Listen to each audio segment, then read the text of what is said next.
Dr. Kumar, a budget that many people believe was supposed to deliver on agriculture. It has rupee scheme for farmers. Is that going to be enough is the big question, because the pain on farms is very visible.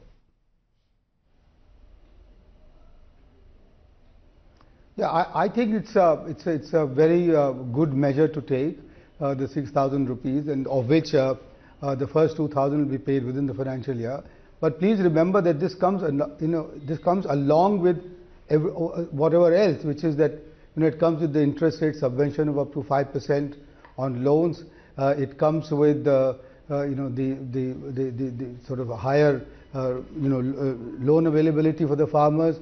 And it comes also with the fact that the farmers will now have access to much more credit from the bank. So it's not, and then the animal husbandry and the fisheries, etc., all of them have been given, and Manrega has been raised to 60,000 crores. So this is a package here for the rural economy, which I think will improve the sentiments and will help the farmer to now improve his demand and also buy his equipment and the inputs that are needed for the agriculture. So I'm actually very happy, because it also means that it is not a profligacy announcement. It's a responsible announcement, and therefore what has been announced for the farmers as a package, I think, is quite sufficient and will help the farmers in a real sense. No. Right. I think markets are heaving a sigh of relief that there's nothing boisterous in the budget. But a quick question before I open it to all our participants and our panel, and of course get in my co-host Nikunj Dalmia into this. The budget mathematics for fiscal year 20, the budget is looking at a dividend from RBI and PSBs to the tune of 82,900 crore rupees, divestment proceeds of 90,000 crore rupees, 4.73 lakh crore net borrowing for next year. Is the math not too optimistic, and will it all eventually add up? I mean, PSU banks are in a lot of pain to be able to cough up about 82,900 crore rupees with the RBI. So one wonders if the math has been built onto optimistic parameters there.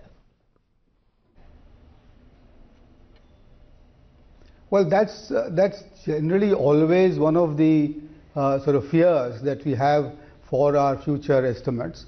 But in this case, I think they are very realistic, simply because the RBI is expected to pay about 68,000 crore this year as dividend, and this will go up surely next year. So 82,000 includes the RBI dividend. The commercial banks, as you know, now the three of them have come out of the PCA, so they'll start lending and they'll get into positive territory. So therefore, we can expect them to pay the dividend, as it were. On the disinvestment side, we in NITI Aayog will push very hard for that target to be achieved. And I can assure you that that's one thing that we will make sure that target is achieved, because there are some strategic investments waiting to be done, and this government will make sure that this is done.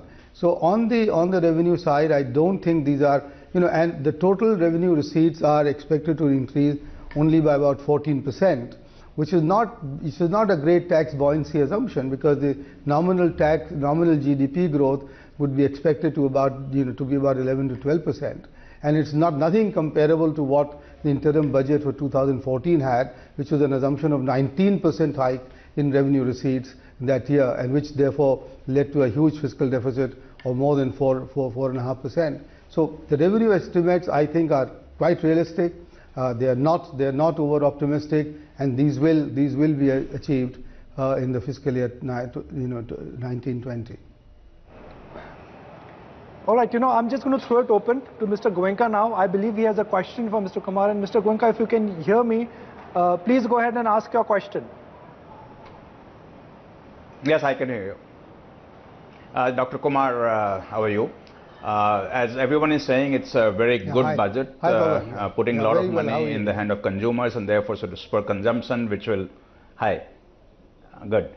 which will definitely help in overall economic activity and growth. So I would want to talk about what did not happen. What happened, I think everybody is very happy about. What did not happen. And one of the things that corporate India, large corporations, has been talking about for last 2-3 years is the corporate tax reduction from 30% to the promised 25%. And the reason it becomes very important, sir, is the fact that most developed economies today have much lower corporate income tax, and what it is leading to is perhaps even the income getting diverted to lower taxed countries. And when would we see that promised reduction of income tax from 30% to 25%?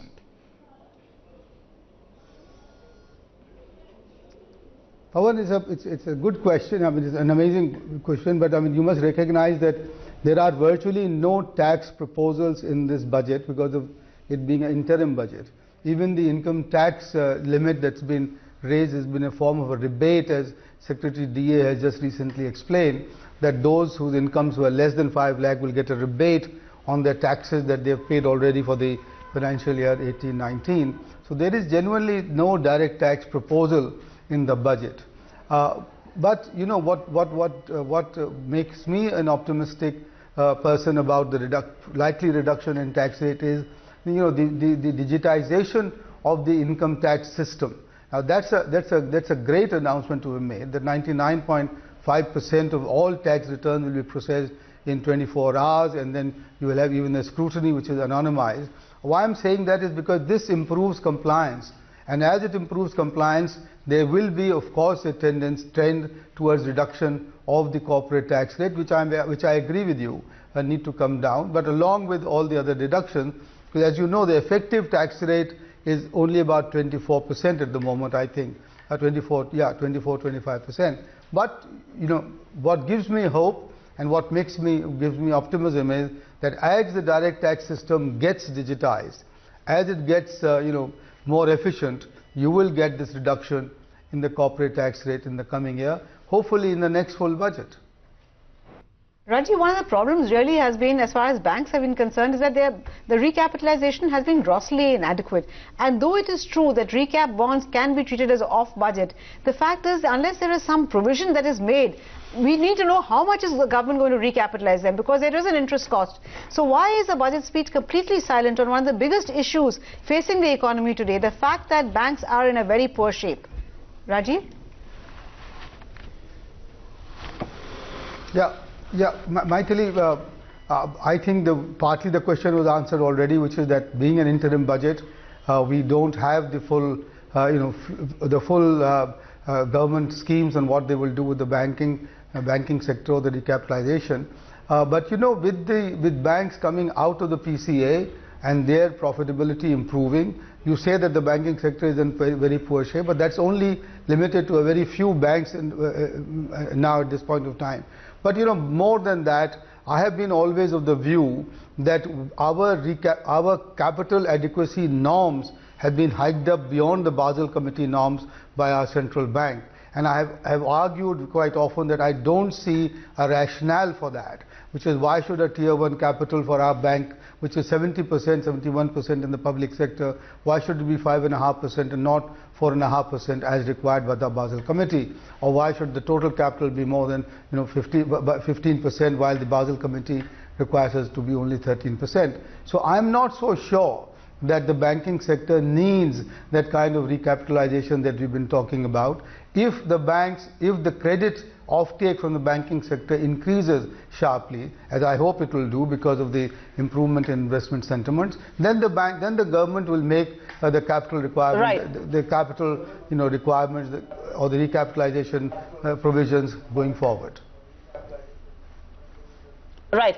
Dr. Kumar, just be patient with us, because Swami has a very direct question for you, but I've also got a big market voice, Rashesh Shah, here with me. And Rashesh, if you can allow me the liberty to take one question from Swami and come back to you. Please bear with us.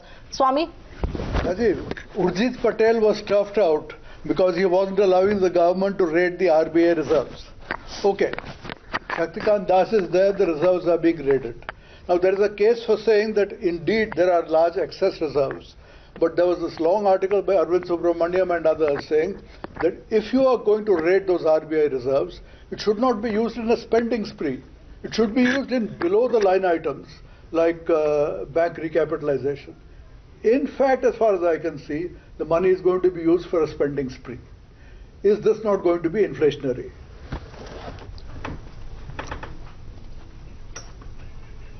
This raid on the Reserve Bank reserves has come about because as pointed out earlier, the total requirement, the total ask for next year is 82,000 crore, and this year itself the RBI has already paid up 48,000 without any raid on the reserve. They will pay up, I suppose, another 28,000 crore for fiscal 18-19. So the next year's requirement is not much more, and so therefore I don't see that raid taking place.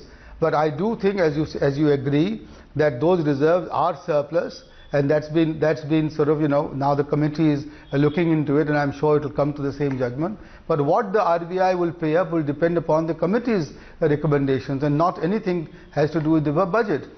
You are right, of course, that once you use those reserves, it should be better used, for example, in the recapitalization of commercial banks or in infrastructure development, etc. And I think the government will be aware of that and will not just use it up for a spending spree. This government has been, Swami, as you know, not been one for spending sprees and giving the fiscal balance a go by. So I'm quite sure that when those reserves are used, as per the recommendations of the Jalan Committee, they will be used wisely. Right. Okay, it will be used wisely. Let's keep our fingers crossed on that note. But Dr. Rajiv Kumar, can't thank you enough for joining us right here on NITI Now for your first and exclusive interview